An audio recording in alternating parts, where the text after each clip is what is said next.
We have covered a lot of ground examining the adolescence of Lee Harvey Oswald, his schooling in Texas, New York, and Louisiana, and his various interests like reading, classical music, and opera. We left off in our previous episode saying that we have been left with more questions than answers. And we will be trying to answer those questions as we finish up this part of the complete look into Lee Harvey Oswald. But we here, at America Under Audit, would be remiss if we did not mention and place very high praise on the various researchers that have enabled us to gather this information. Going all the way back to the OG of all Kennedy researchers, Mark Lane, and his great work on the book and film Rush to Judgment. Since that time, there have been a multitude of people involved in the research on this topic, but the ones we have relied on the most are, in no particular order, Helmer Rehberg, Mark Grobert, Eric Hunley, Vince Palomera, James Diageno, and Matt Crumpton. Without the dedicated work by these people, our work here at AUA would be next to impossible to accomplish. Okay, having gotten that out of the way, let us now continue our look into the off-kilter life of Lee Harvey Oswald the Marine. Lee Harvey Oswald's Marine Corps enlistment contract required him to serve on active duty until December 7th of 1959. This meant that he couldn't just walk away from the Marine Corps. To get out of the Marines before December 7th, Oswald had to have some sort of special reason. That reason came in the form of a discharge for dependency in order to take care of his disabled mother. But, as you will discover, there seems to be more to this dependency discharge than meets the eye. In December of 1958, Marguerite Oswald was working for the King Candy Company in a booth inside of the Fair Wrigley department store in Fort Worth, Texas. While Marguerite was reaching for a jar, a box of candy fell on her face and nose. She was examined by Dr. Milton Goldberg, who said that she had a small laceration on her nose with swelling, but that the X-rays revealed that there were no fractures. So, there was medical confirmation that something had fallen on her. But Marguerite's injury appeared to be only superficial. Not satisfied with Dr. Goldberg's initial diagnosis, Marguerite continued to follow up with him for medical care related to this candy box injury. But Dr. Goldberg told the FBI that he informed Marguerite that, quote, he could not go along with the alleged injury for compensation purposes. So, Dr. Goldberg thought that Marguerite was, at a minimum, playing up her injuries and making it seem like more than it really was just so that she could get the insurance money. From February of 1959 until Oswald's discharge was granted, Marguerite saw multiple doctors on dozens of occasions for various different ailments. None of those doctors found that she was permanently disabled. In August of 1959, her appeal to the Texas Industrial Accident Board for her denial of employment benefits was officially denied. The board found that Marguerite had no loss of wage-earning capacity as a result of the box of candy falling on her nose. Despite the lack of objective evidence for Marguerite Oswald being disabled, Lee Harvey Oswald still sought a discharge for dependency from the Marine Corps, for the stated reason of taking care of his disabled mother. In July of 1959, Oswald traveled to the Red Cross at the El Toro base and asked them about paperwork for a hardship discharge that would allow him to get out of the Marines early. He told them that his mother was permanently disabled, which, as we have seen, was not true. And at that point, the local Red Cross in Fort Worth was notified so they could interview Marguerite and determine whether the conditions of a hardship discharge had been met. Patricia Henley from the Fort Worth Red Cross was the one who interviewed Marguerite and told her what documents she would need for Lee to be able to submit the application. In her written report, Henley described Marguerite Oswald as, quote, neurotic, feeling completely lonely and persecuted. The mother is definitely unstable and in need of support. So the local Red Cross found that Marguerite was disabled, but it wasn't because of a physical ailment, it was because of how she acted in the interview. Henley wasn't aware of all of the medical records or the recent Texas Industrial Accident Board determination, which showed that Marguerite was not disabled. Based on this one visit between Patricia Henley and Marguerite Oswald, The Red Cross then helped Marguerite gather the documentation that was required for Lee to apply to leave the Marines early so that he could come home to take care of her. On August 17th of 1959, once the documents had been compiled, Oswald filed his discharge for dependency application. His request was approved about 2 weeks later at the end of August. That 2-week approval timeline was far shorter than the normal amount of time that it took for the Dependency Discharge Board to process applications. Board member Lieutenant Colonel Bolish Kovac, who signed off on Oswald's discharge, told the House Select Committee on Assassinations that it normally took 3 to 6 months for a dependency discharge to be processed. He didn't elaborate on why Oswald's particular case was processed so fast. Maybe the Marine Corps felt that they had a troublemaker on their hands and the best course of action was to just get rid of the guy. Or maybe he just got lucky. Oswald served his last day in the Marines on September 11, 1959, which, from this reporter's outlook, is completely incredible based on what would occur on that date later in America's history. About a year later, the Marine Corps would update Oswald's status from a discharge for dependency to an undesirable discharge once they learned of his attempted defection to Russia. Most Warren Report defenders and critics agree that Oswald's discharge wasn't done so that he could help his mother. It was likely a ruse so that Oswald could travel to the Soviet Union, which he was already planning to do. Oswald even told his fellow Marines in his unit at Santa Ana that he was planning to defect to Russia, according to FBI reports. And Oswald's mother told Dr. Goldberg that her son was planning to defect to Russia 9 months before he did. If Marguerite Oswald really needed help, why didn't she just get that help from her son Robert, who was already living in Fort Worth, Texas at the time? The dependency discharge papers do make mention of Robert Oswald, but they state that he was unable to assist his mother because of marital obligations. As if being married bars a person from being able to do the decent thing and help out your disabled mother.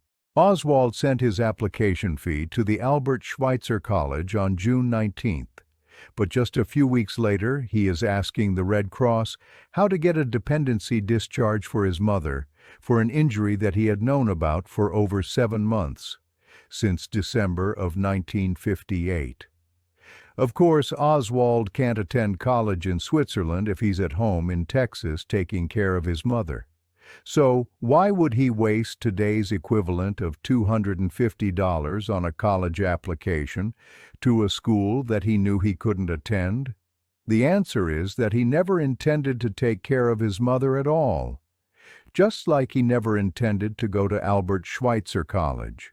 These were all deceptive ruses so that he could conduct work in association with American intelligence agencies. Lee Harvey Oswald was going to become a CIA agent. The discharge for dependency got him out of active duty with the Marines early, and the Albert Schweitzer application allowed him to travel internationally when he would have been otherwise prohibited from international travel because of the 3-year travel ban rule. Given that Marguerite's injury was either fake or extremely exaggerated, the question is whether she pushed this idea of being injured by a candy box so that she could help Lee get out of military service early, or whether it was just for money. Either way, it is a calculated maneuver on her part.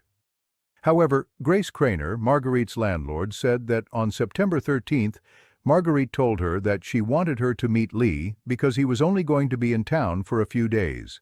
Marguerite's knowledge that Lee would not be staying to help her, which was the entire point of the dependency discharge, makes it more likely that she was trying to help Lee commit fraud on the Marines so that he could go to Russia sooner.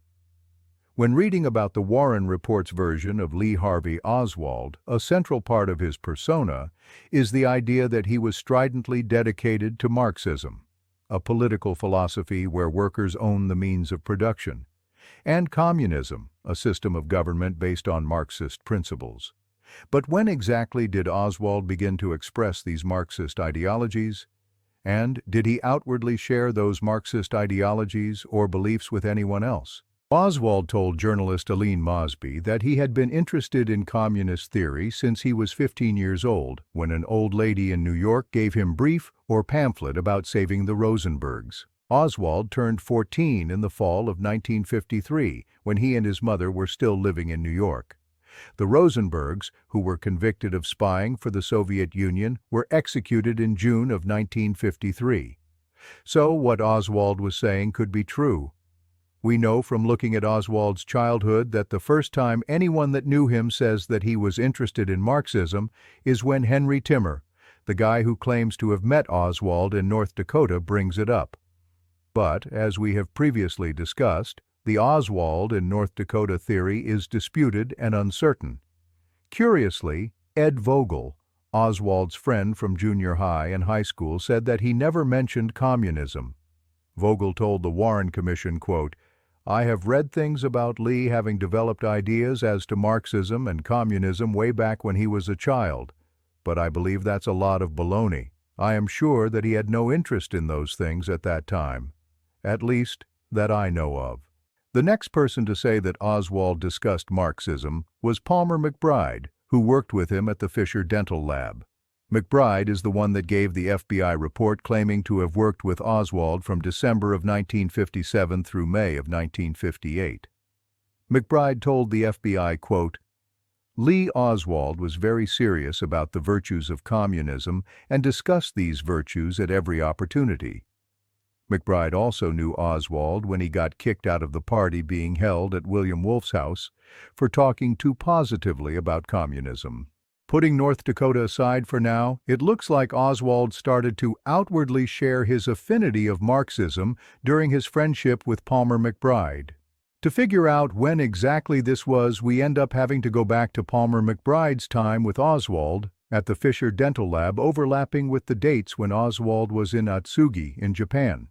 Richard Garrett, Oswald's 10th grade Arlington Heights High School classmate, told Life magazine that Oswald tried to sell him on communism.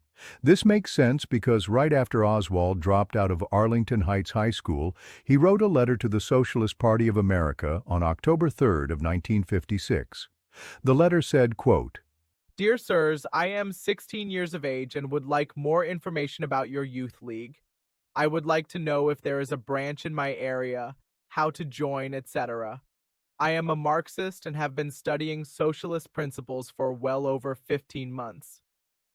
15 months before the date of this letter would have been the summer of 1955, when Oswald was serving in the Civil Air Patrol alongside Ed Vogel, who says that Oswald never discussed Marxism. Robert Oswald, who was briefly home with Lee during the summer of 1955, said that if Lee was deeply interested in Marxism, he said nothing about it to me. I didn't see any books on it in the apartment. Between the letter to the Socialist Party and the statements he was making to Richard Garrett, Oswald's outward Marxism really seems to have taken off when he was in Fort Worth right before he enlisted in the Marines. But it's hard to say because Oswald didn't have many close friends during his childhood, after he joined the Marines and was regularly in close proximity to others. Those Marines that got to know him had mixed statements about whether Oswald ever favorably discussed communism. Alan Feld, who was with Oswald for several months at boot camp and Camp Pendleton, said that he continually discussed politics and that Oswald was left-wing. Now, this makes sense because just before he joined the Marines, Oswald wrote a letter to the Socialist Party. But what doesn't make any sense is that there are entire tours of duty and dates of service where Marines that served with Oswald say that he was no fan of communism, he didn't read about it, and he never even brought it up. During the 3-week trip to Japan, aboard the USS Buxell, Daniel Powers, who already knew Oswald from Biloxi and spent a lot of time with him and taught Oswald how to play chess, said that Oswald would always read books, but not communist ones. He saw Oswald reading Walt Whitman. Aside from Powers, Donald Camerado was the only other person the Warren Commission or the FBI spoke with who was with Oswald in both Jacksonville and Biloxi. Camerado had no recollection of any remarks from Oswald concerning communism, Russia, or Cuba. Other Marines who knew Oswald from the USS Buxell and his time at the Atsugi base agreed that Oswald did not show any interest in Russia or communism. John Hindle said that Oswald would go his own way when they were allowed to leave the base, and that he never seemed to be interested in politics or international affairs. Godfrey Daniels says that while the USS Buxell was traveling from San Diego to Japan, he taught Oswald how to play poker. He didn't mention anything about Oswald discussing Russia or communism. Oswald's bunkmates in Atsugi would have spent the most time around him in close quarters. Robert Ogg was one of those bunkmates. He told the FBI that Oswald was quiet, neat, and clean, and that he would always go on liberty by himself, not with the other Marines like the vast majority of them did. None of the other 3 Marines that shared Oswald's bunk area were interviewed by the FBI or the Warren Commission. In total, the FBI only interviewed 8 people who knew Oswald while he served overseas on his Japan deployment. Many of these Marines didn't even personally know Oswald.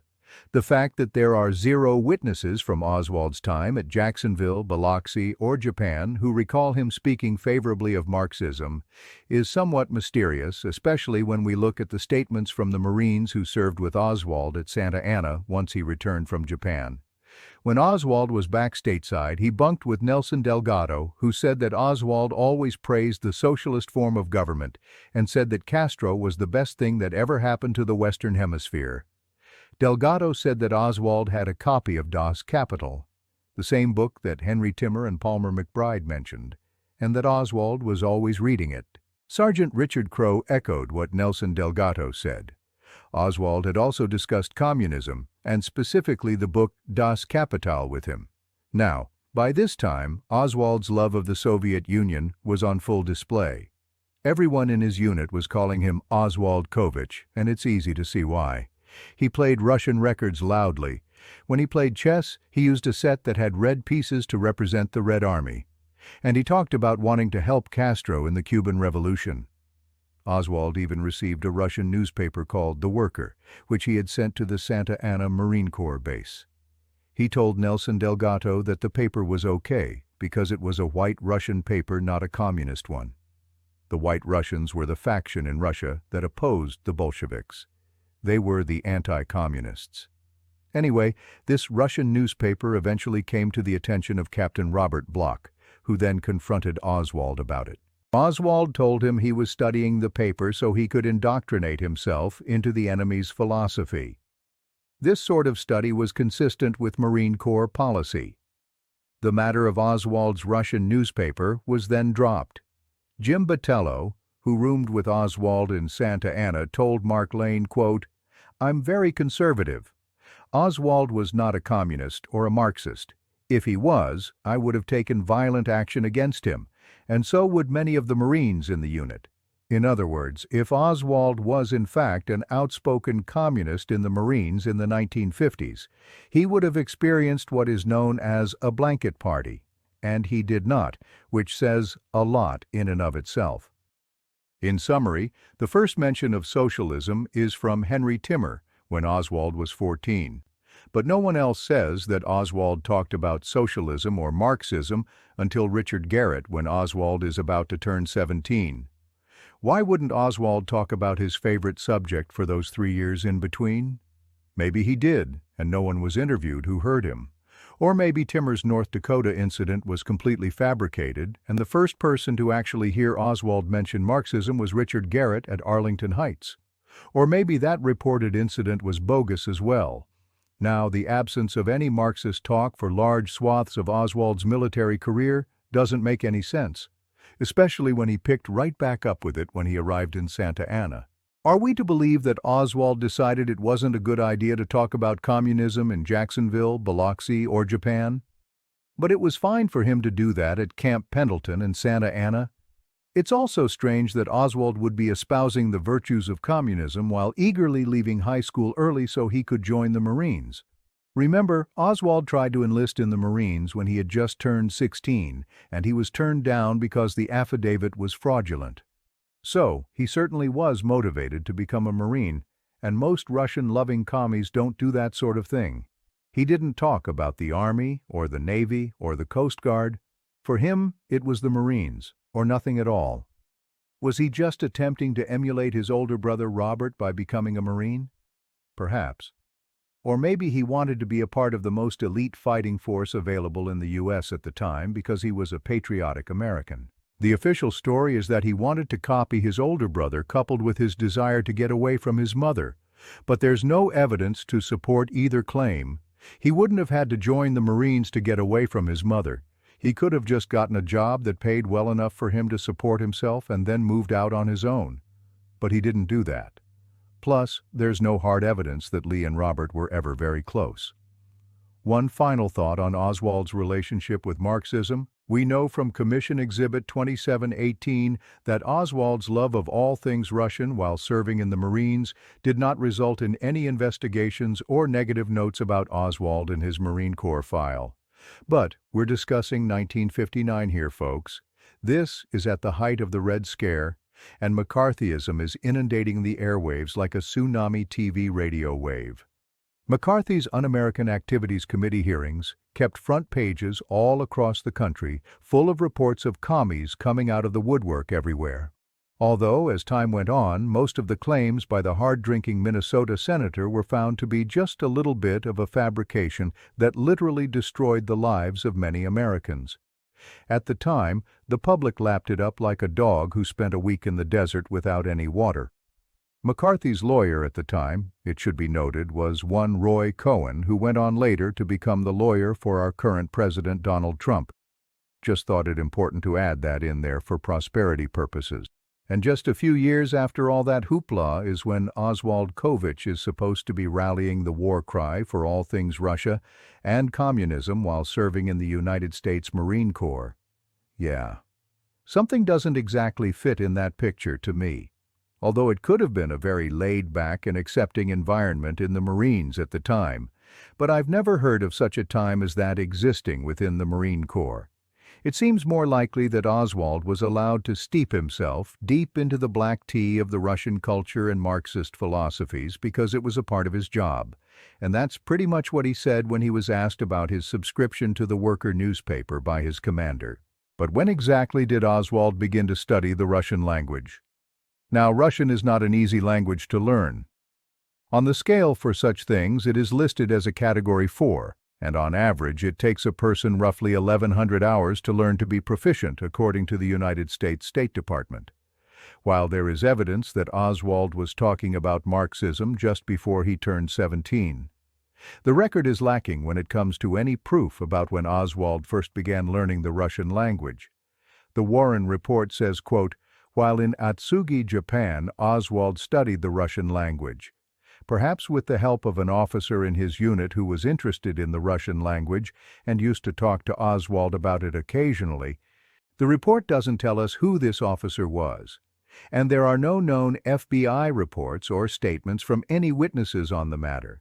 So it appears as though the Warren Report determined that Oswald first learned Russian in Japan without any evidentiary support whatsoever, all while he was given money by the intelligence people so he could go to the Queen Bee and catch gonorrhea from a Japanese woman he was feeding false information to about the U-2 spy plane. And, in his spare time, he learned a Category 4 language just for the hell of it. Zach Stout was stationed with Oswald in Atsugi. Out of all the Marines in Stout's group who were there in Japan with Oswald, none of them ever said that he ever spoke Russian. When asked by John Armstrong about the idea of Oswald speaking Russian in Atsugi, Stout said, quote, "That's ridiculous. I never saw or heard him study any foreign language in Atsugi or anywhere else. Most of the time we were aboard ship or on maneuvers in the Philippines. He didn't have time to learn any foreign language. It also doesn't seem likely that Oswald had a pre-existing knowledge of Russian." Daniel Powers, who was Oswald's superior officer at radar school and spent a lot of time with Oswald on the USS Buxell, says that Oswald never said anything about the Russian language, and he never saw Oswald studying or reading any Russian. The first reference that we have about Oswald knowing how to speak Russian or pursuing and learning Russian is when Oswald returned from Japan to Santa Ana in December of 1958. Only 2 months later, on February 25, 1959, Oswald took the Defense Language Proficiency Test, which he passed, getting 2 more questions correct than he got wrong. This raises the question of how it could be possible that a high school dropout with a ninth-grade education level, who had never studied Russian before, could pass a Russian test with only 2 months of study under his belt. Nevertheless, Oswald did speak, read, and write Russian when he was at the Santa Ana base in 1959. This was a matter of common knowledge of all the Marines who were there at the time. According to the Warren Commission affidavit of Irwin Lewis, who worked with Oswald there at Santa Ana. In the spring of 1959, a few months after passing the Russian language test, Oswald was introduced to Rosalind Quinn, the aunt of Oswald's fellow Marine Henry Russell, Jr. Quinn, who was an airline stewardess at the time, was studying the Russian language because she wanted to work for the State Department in Moscow. She gave her nephew a ride from Louisiana across the country to Santa Ana, California, and ended up staying at a house nearby for about a week. Quinn's nephew, Russell Jr., set up the date between Quinn and Oswald so that they could practice speaking Russian to each other. They went to dinner and a movie, and Quinn said that while it was tough to talk to Oswald because he was very quiet, he spoke excellent Russian for someone who was self-taught. Now, given that there's no evidence that Oswald learned Russian in Atsugi or before, there has to be something more here than meets the eye when it comes to how he picked up the Russian language. This reporter has no idea what it is, but you don't go from zero to passing a military Russian language test in just a couple months of study. It should be noted here that there are several researchers that have theorized that Oswald traveled north to Monterey, California, where the military foreign language school is located. This facility is very near Fort Ord, which is now decommissioned, but at the time was a huge training facility for the United States Army. Oswald could have quite easily made the trek north by bus or some sort of military transport to attend the foreign language school, but there is no evidence that we know of to support this claim. But it certainly is a possibility. So, this concludes our look into Lee Harvey Oswald and his time in the Marine Corps. We will be examining other aspects of his life, like his time spent in Russia, his return to America, and his eventual time in Dallas, Texas. So keep an eye out for those upcoming episodes. We would like to thank you all for joining us on this thus far, and please take the time to hit that like button and subscribe if you haven't already done so. This helps us out a great deal in our efforts to produce our content. Again, thank you all, and we shall see you all in the next one.